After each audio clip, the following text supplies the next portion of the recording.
Purdy will not play against the Saints.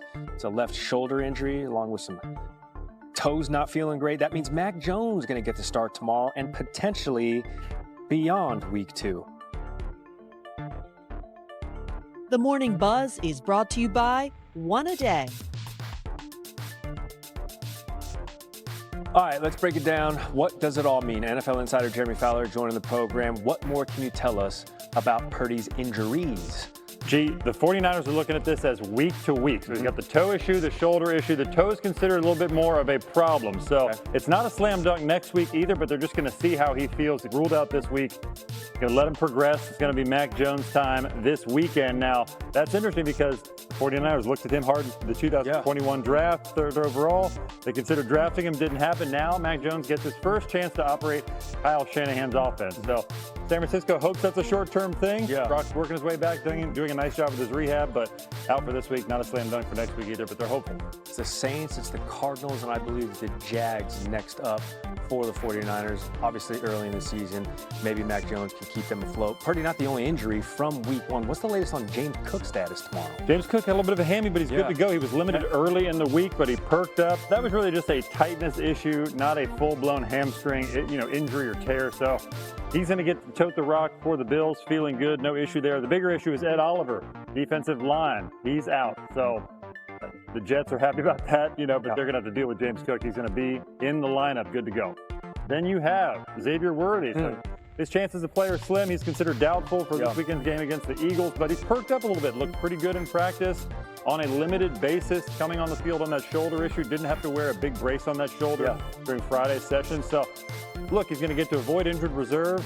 That's the positive. He should be back in the next few weeks. They're just trying to get all their playmakers on the field. Rasheed Rice will be back eventually as well.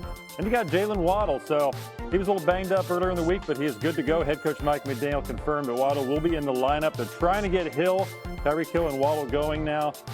Ugly game against the Colts last week, but Waddle's really a guy who developed a lot of chemistry over the years of Tua Tagovailoa, but especially this camp. They were really cooking before they started to struggle in week 1, so they're hoping that Waddle gets back on it. He is healthy, good to go. A get-right game against the Patriots. The Patriots, a team that Waddle had 8 catches, 144 yards, and a touchdown against.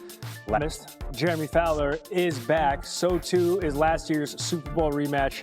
It's the Chiefs. It's the Eagles. The Chiefs trying to avoid an 0-2 start. What are you hearing about their game plan without Xavier Worthy? Gee, Xavier Worthy made some progress this week. He almost got back in the lineup, but they're going to play it safe. He's doubtful for this game. So they're going to go with some old reliable options. Hollywood Brown, Juju Smith-Schuster, and then the newbie Tyquan Thornton that they acquired this offseason will play a role. He could be a deep threat for Patrick Mahomes.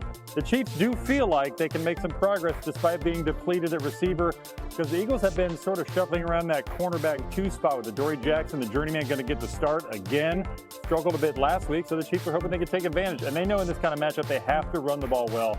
So Isaiah Pacheco is going to have to be a factor. Also from the Eagles side, watch for A.J. Brown. Only 1 target last week. 8 yards. They are hoping to get him more involved. It's got to be organic. They're not going to force feed him, but those easy slant routes that he can get 8 to 10 yards on, they're going to try to get him involved. If there was ever a time to have home field advantage on your side, it is for the Chiefs at Arrowhead because they are many men down. In the NFC, Giants still rocking with Russell Wilson at QB1. How soon could we see Jackson Dart under center? Well, the Giants are trying to stick to their plan here. They got the veteran Russell Wilson. They're trying not to make a rash decision here. They're hoping that Wilson and the offense plays well so that there's really no decision moving forward. But Dart made an impression this preseason to the point where he's been a factor. The noise is only going to get louder. We know that, especially if they don't play well. Now, I do know that the Cowboys have at least loosely prepared for a Jackson Dart package. The Giants have shown that even throughout camp. They'd have a drive where Russell Wilson's leading the drive, and Dart will come in, maybe around the red zone at the goal line. So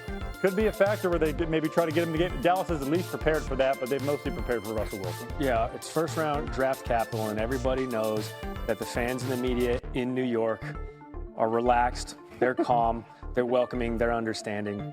No big deal at all. Jeremy Fowler with the latest this morning. It is a Friday staple here on Get Up. It's Who You Got. Joe Fortenbaugh will take us through the gambling angle, and then my crew at the desk We'll give you the preview on the game. Let's start with the Super Bowl rematch, Fortenbaugh.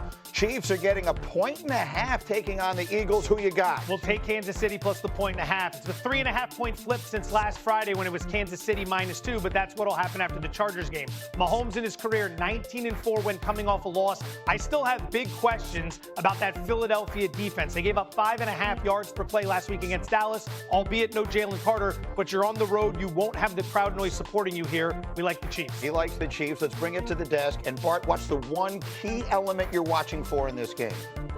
Always is Jalen Hurts' feet. He's a dual threat. He hurt the Cowboys in week 1, getting touchdowns and being active with his feet. He's buying time for them. I mean, he was one of the better running backs. Saquon only had 63 yards. But this is him, and this is the thing. You can't play certain coverages against the Eagles because Jalen Hurts' ability to run. In the red zone especially, you can't play cover 1. You can't play cover 1 because you don't have anybody. You think that you can have a spy, but he can escape from either side of the offensive line, and that puts a defender in a tough spot. Here's the truth. He has played, as you see the picks up on the screen, Bart, the only one with green under him, which surprises me. I definitely like the Eagles in this game. Peter, Jalen Hurts has played great against the Chiefs in both Super Bowls they played. He candidly was the best player on the field in the one they lost. Last year he won Super Bowl MVP. Why do you like Kansas City? Mirror time. Look at yourselves in the mirror. This was a whole entire offseason of hearing that the dynasty is done, the window is done. Then last week, after a Friday night loss in Sao Paulo, Brazil, which was 2 hours away from their hotel, and it was on a Friday night, it was a weird setting for them. Everyone is off the bandwagon. This is the Kansas City Chiefs. I trust the institutional knowledge. I trust Mahomes, and I also trust that home field advantage. I think they will find a way when they need it most. I think one of the things I'm sick of hearing about the Kansas City Chiefs is that, hey, man, they got punched, they got knocked down. Like they haven't faced adversity 5 of the last 6 years of them playing in a Super Bowl.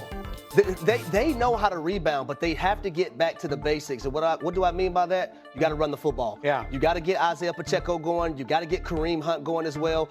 Take your chances when they're there. Take some pressure off Patrick Mahomes. He already has to do so much. Take some pressure after Patrick Mahomes.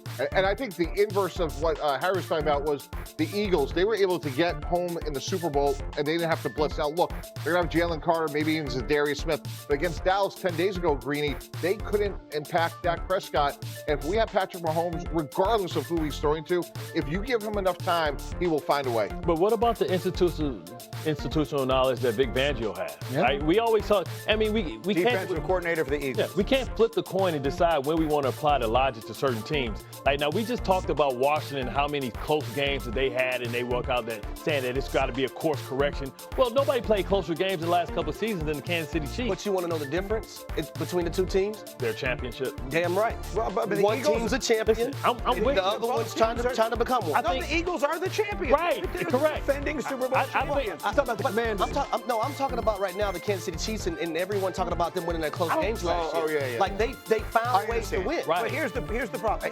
I hear you. I think Kansas City will eventually be fine. Yeah, it'll be fine. But I don't think Xavier Worthy is going to play this week, and if he does, he's going to be severely limited. Rashee Rice has the suspension. I think they will eventually trade for someone like Tyreek Hill. Right. They always trade for a veteran Exactly. receiver during the season. At that point, they'll be fine. This week, I don't know who Mahomes is throwing the ball to beat the Eagles. It's not a fun, but the biggest X factor in the game of a Super Bowl